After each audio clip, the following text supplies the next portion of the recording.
Thanksgiving. It's been a while. Uh, Last video that you guys saw was Fortnite. So today I thought I would play some Deus Ex Mankind Divided. Um, More to come to this series. I have Wildlands. I'll be playing that a lot, and Tom Clancy's The Division, Agents of Mayhem, Destiny 2, Mass Effect Andromeda, which I'm still planning on doing, Watch Dogs 2, The Witcher 3 Wild Hunt.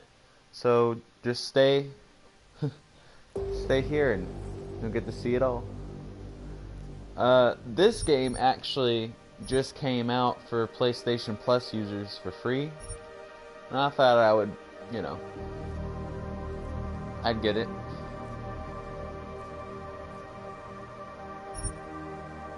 So let's just see what we got here.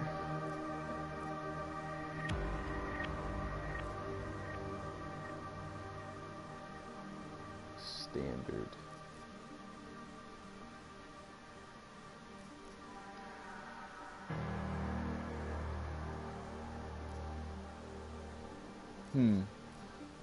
Standard it is. 2027. Advances in biotechnology were helping people improve their physical and mental abilities to an amazing degree. Provided, of course, they had enough money. A new breed of people was emerging. Half human, half machine.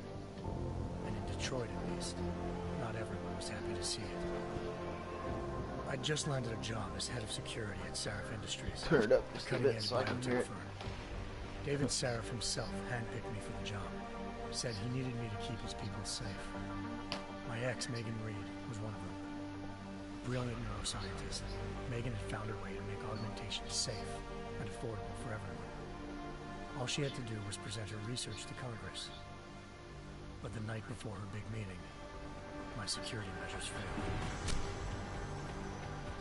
A team of Black Op mercenaries stormed into Sarif headquarters, massacring everyone in sight. 3 of the mercs were heavily augmented walking tanks. Their mission? Take out Megan and her team. I tried to stop them, but their leader tossed me through a plate glass wall. Last thing I heard as his bullet slammed into my brain was Megan's dying scream. I should have died with her. Only I didn't. High-end military-grade enhancements saved my life. The best augmentation Sarif's money could buy. Took me half a year to get a feel for it. Should have taken longer. But 6 months into my recovery, Sarif Industries was attacked again. This time, by a radical group of pro-human purists. Violent, militant, and fanatically opposed to human augmentation. They claimed to be members of Humanity Front, a non-profit organization that wanted the UN to limit biotechnology research. The thugs broke into Sarif's factory and found machinists working overtime on a top-secret military augment called the Typhoon. Sarif sent me to retrieve it, and when I did, I found one of the so-called purists next to it, wired with cerebral implants, trying to download its classified specs. Obviously, something more was going on. The Aug killed himself before I could question him. Sarif ordered me to dig deeper, so with the help of Frank Pritchard, Sarif's head of cybersecurity, I did. Turns out a second hacker had been controlling the Aug's actions from somewhere off-site. Pritchard and I tracked his signal to a secret FEMA internment camp in Detroit. The Black Op mercenaries were there. The same mercs who'd left me for dead 6 months before. Figured they'd try again when they saw me. Wasn't so easy for them this time. I took out the tank named Barrett. Even got him to give me a new lead. A penthouse apartment in China. Of course, we both knew it would be a trap in the end.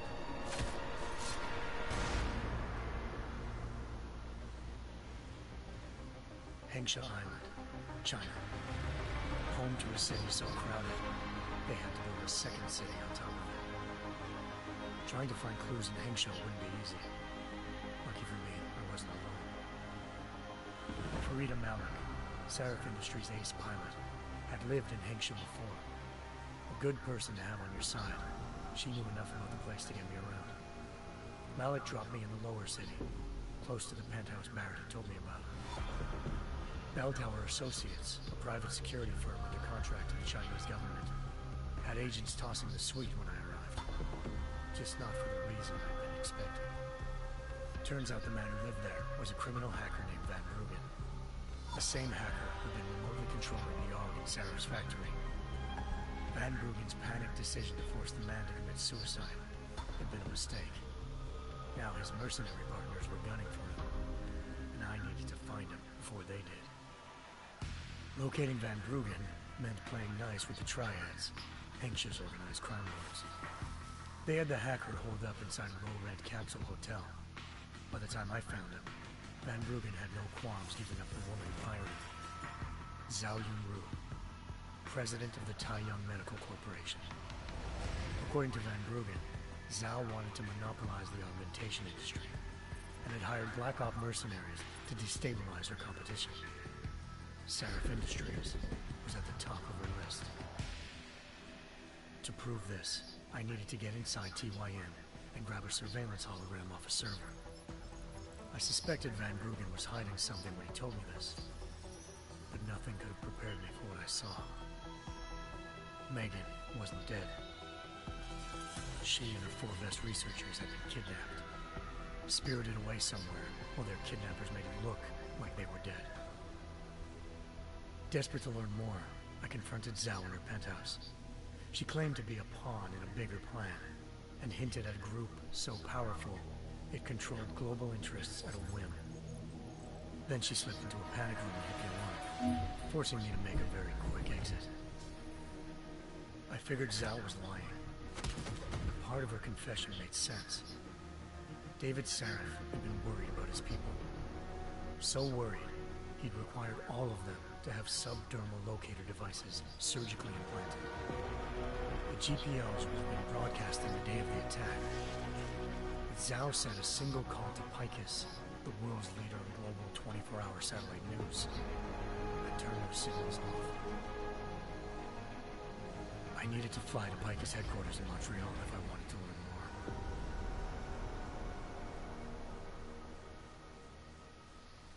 Eliza Cassan, Picus Communications' First Lady of News. Malik thought I was reaching when I told her Eliza was involved in this. The world's most famous news anchor, working with a mercenary hit squad. But when I confronted Cassan in her office, she freely admitted to jamming Detroit's satellites the night Megan's team had been taken. Said she's just been following her commands. I suspected she wanted to say more. But Black Op mercenaries showed up looking to shut us both down. And just like that, the Eliza I'd been talking to disappeared.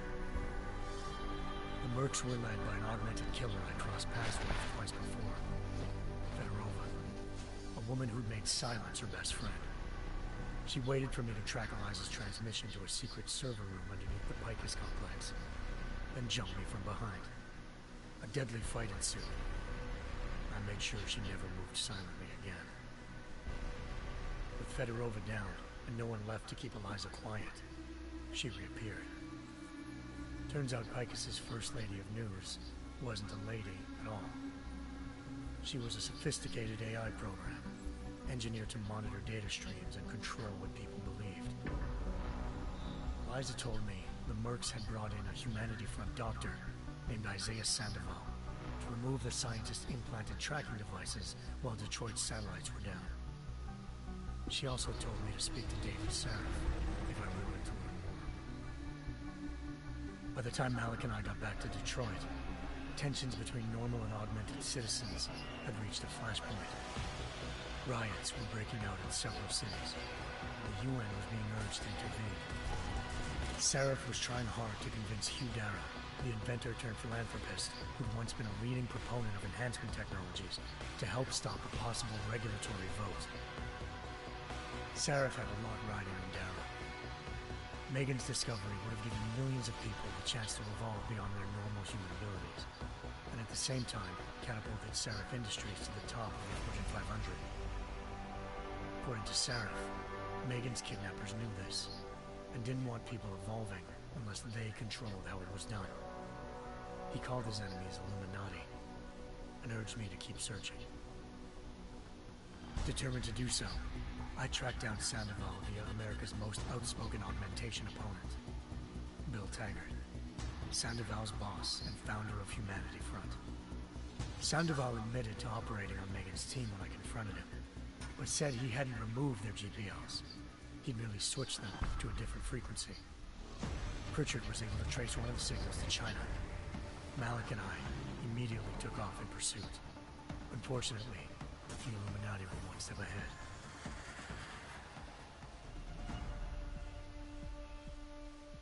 Ambushed. Shot out of the sky by Bell Tower Associates, seconds after entering Hengsha's airspace. Malik's piloting skills saved me. After a tense and bitter struggle, I escaped into Lower Hengsha. The tracking signal I was following led straight to the Triads, or more specifically, to the augmented arm of Tong Si-hung, leader of a gang of augmentation harvesters. Tong said they'd taken the arm off a corpse, which Bell Tower had left at their door, meaning at least one of Seraph's scientists was dead. Maybe not the rest of them, though. Tong pointed me to a port used for human trafficking and helped me slip aboard a Bell Tower ship. It was sailing to Rifleman Bank Station, a military base in the South China Sea. Bell Tower was holding kidnapped civilians as prisoners there, and using them to perfect the Hyron Project, a human-computer interface that left most of its test subjects dead. My search for Megan would have ended then, if not for a mysterious ally named Quinn. In exchange for my help exposing Bell Tower, he slipped me aboard a second ship headed to Singapore, and an Illuminati-run biotech facility called Omega Ranch. 3 of Seraph's scientists were there, forced by their captors to create a technology capable of remotely shutting down augmented abilities. Thanks to an emergency recall notice issued by the World Health Organization, millions of people all over the world already have the biochip installed. With the help of the scientists, I tracked Megan to a private section of the ranch. There, I ran into Yaron Namir, the walking tank who'd put a bullet in my brain the first time we met. He'd teamed up with Zhao and was hoping to catch me off guard. Their little ambush didn't work. I found Megan in a suite belonging to Hugh Darrow, the billionaire philanthropist who Saraf had called on for help. Darrow had convinced her to go along with the biochip plan by promising to sabotage the tech. As she was explaining this, Darrow appeared in a global broadcast, telling the world that augmentations would be the death of mankind. Then he activated the biochips to prove his point. All over the world, augmented people flew into a killing frenzy. Darrow had betrayed everyone, and it was up to me to set things right. To do it, I had to reach Panchaea, a massive installation in the Arctic Ocean. As I raced through corridors built by an all-augmented workforce, I saw death and destruction firsthand. By the time I shut down Darrow's broadcast, I knew the damage he'd done. Still, humanity's future remained unclear. How would the world react to this sabotage? Would people ever regain their faith in augmentations again? What would be the Illuminati's next move? Only time could give us the answers.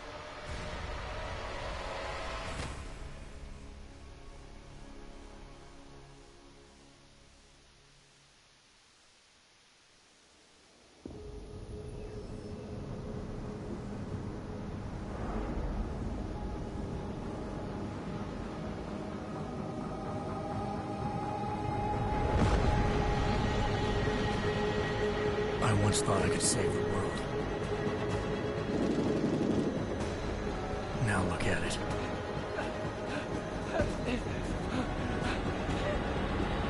In yet another augmented terror attack, 251 passengers aboard Sista Airlines Flight 451 were killed. When an augmented passenger broke into the plane's cockpit and ruthlessly butchered its flight crew.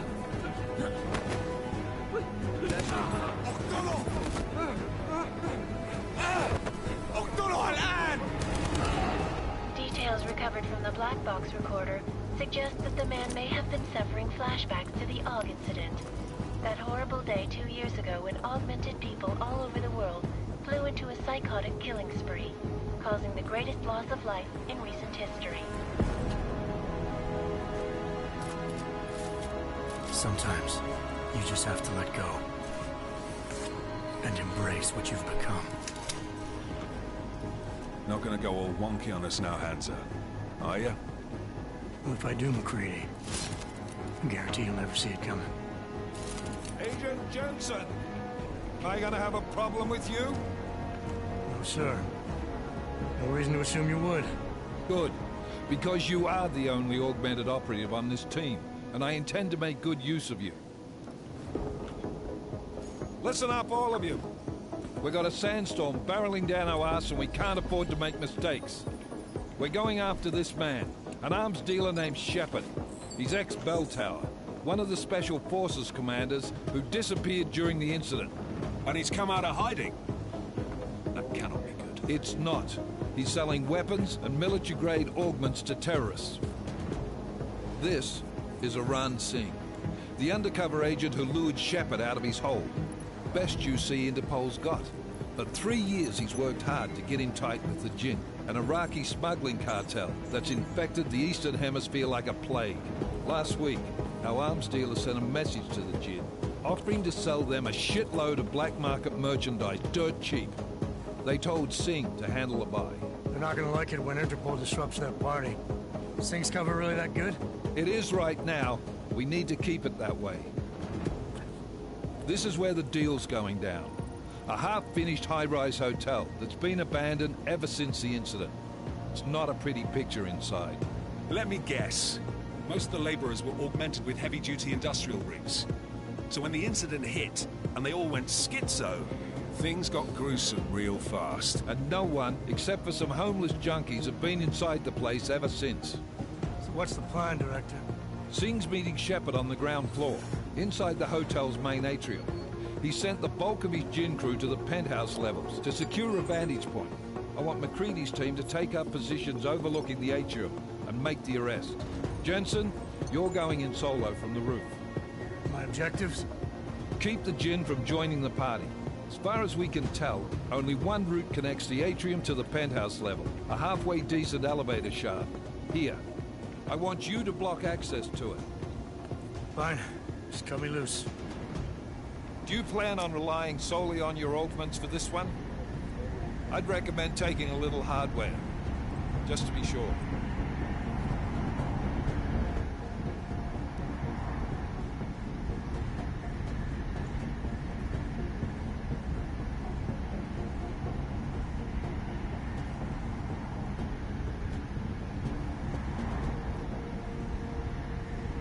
We've got a UC in there.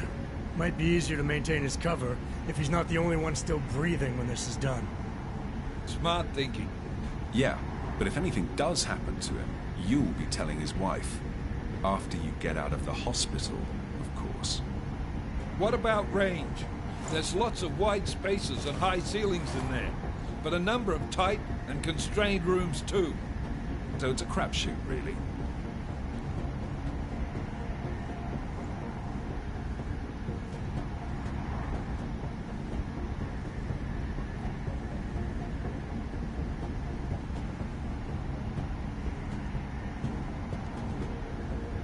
Well, I'm not looking to play dice with anyone in there. Give me something with distance. Your call. Less chance of being seen and compromising Singh that way.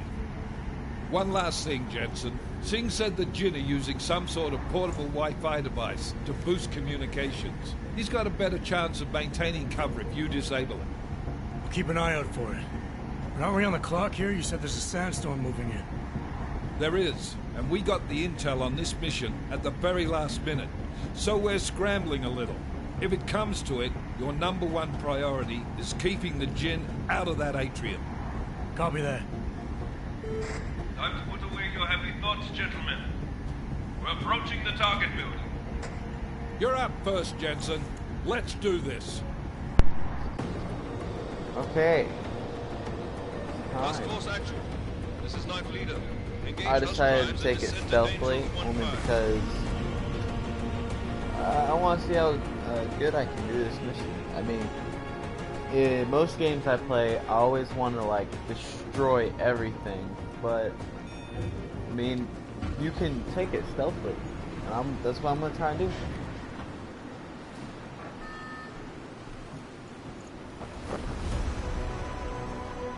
Here I go.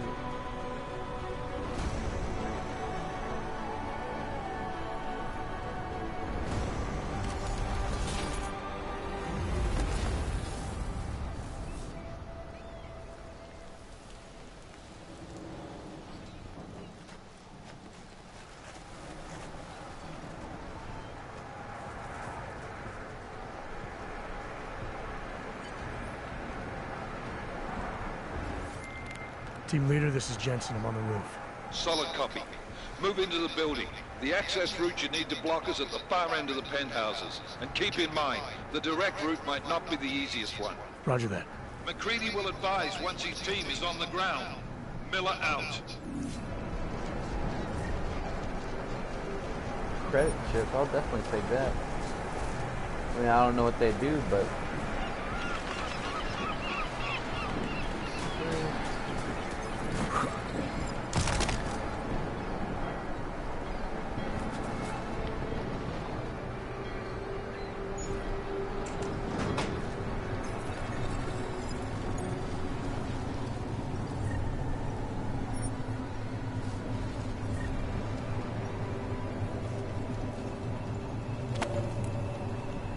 well, I don't know what a triangle code is, but I'll take it.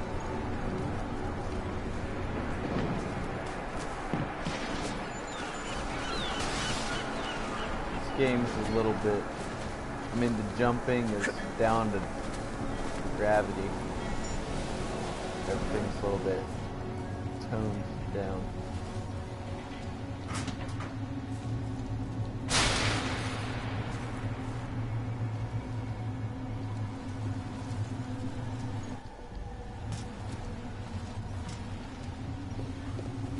So, let's see here. I guess I'll have to climb.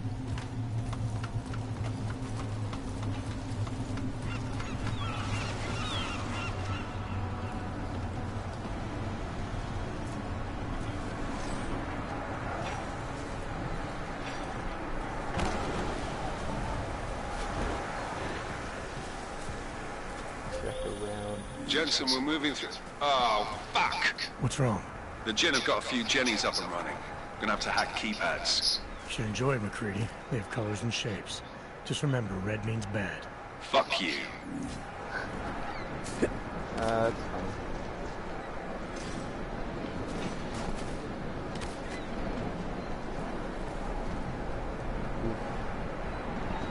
Trying to see if there's anything over here. I mean, I like to check everything, so there ain't nothing over here.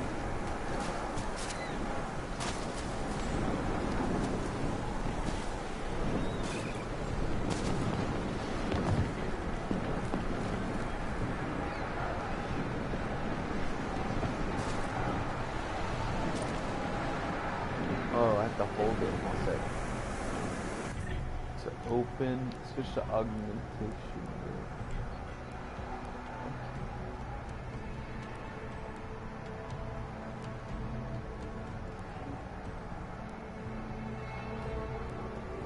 To equip smart vision, select it and then press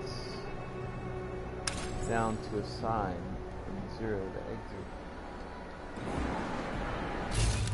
Smart vision. This is alright. Ready? And bam. Never mind. Let's see.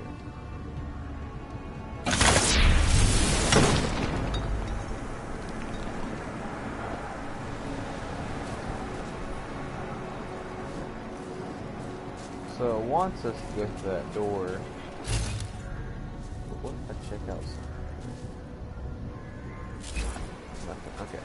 Let's go for it. Ooh, it's locked.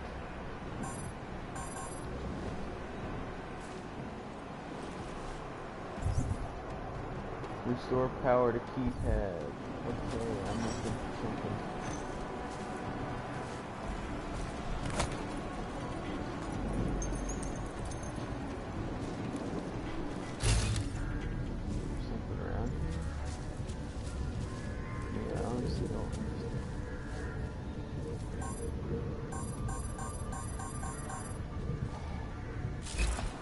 Oh no, my first playthrough, I'm already stuck. Wait a minute. Wow, I'm stupid.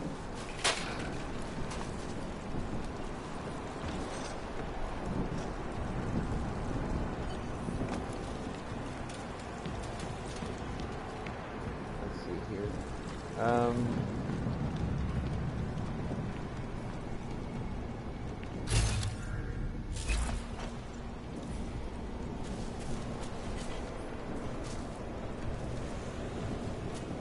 Okay, so I know I have to. I'll take that. Biocell. Okay, door's working again.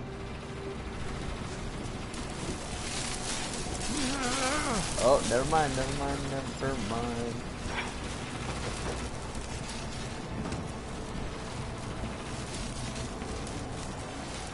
Don't want to touch that.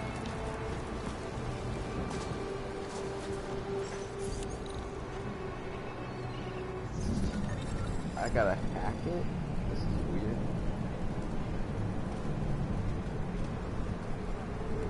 Press X.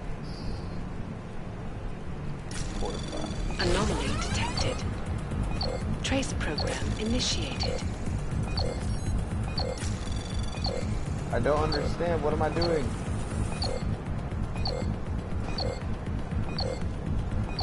I'm close to capturing it. So I'm trying to capture it. And now I'm fortified.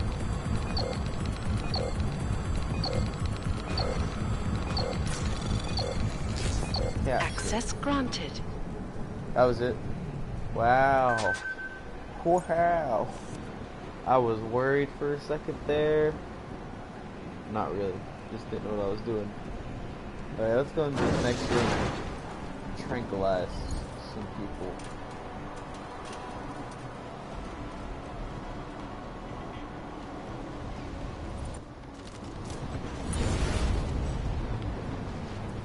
Okay, take cover.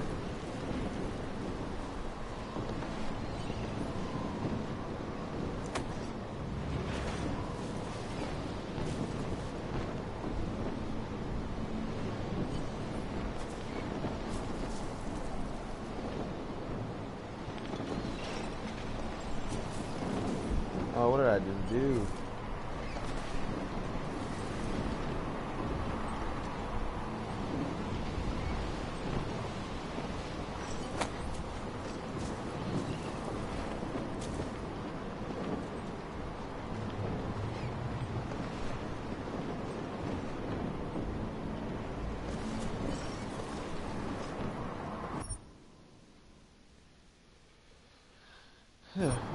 Okay, let's do this. This is the real deal right here. Okay. I only see 2 people, so.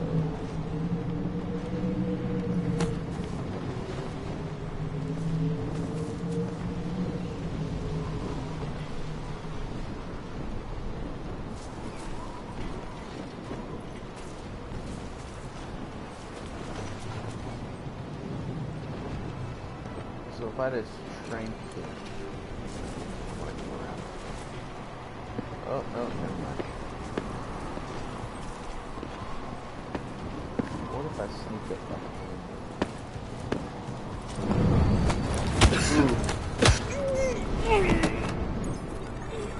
He dead.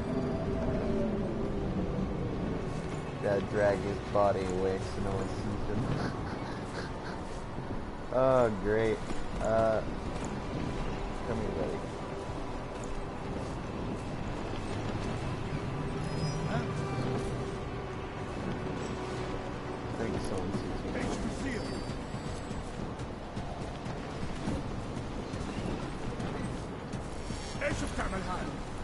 Well, that's wonderful. I should have tranked him.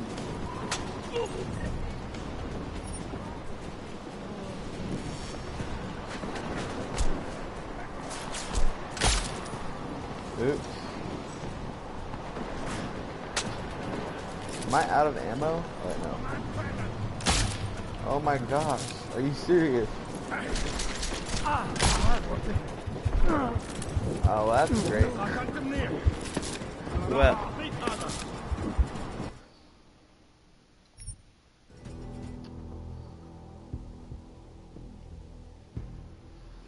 well, I have reached my time limit, guys. I'll see you next time on here, or maybe The Division.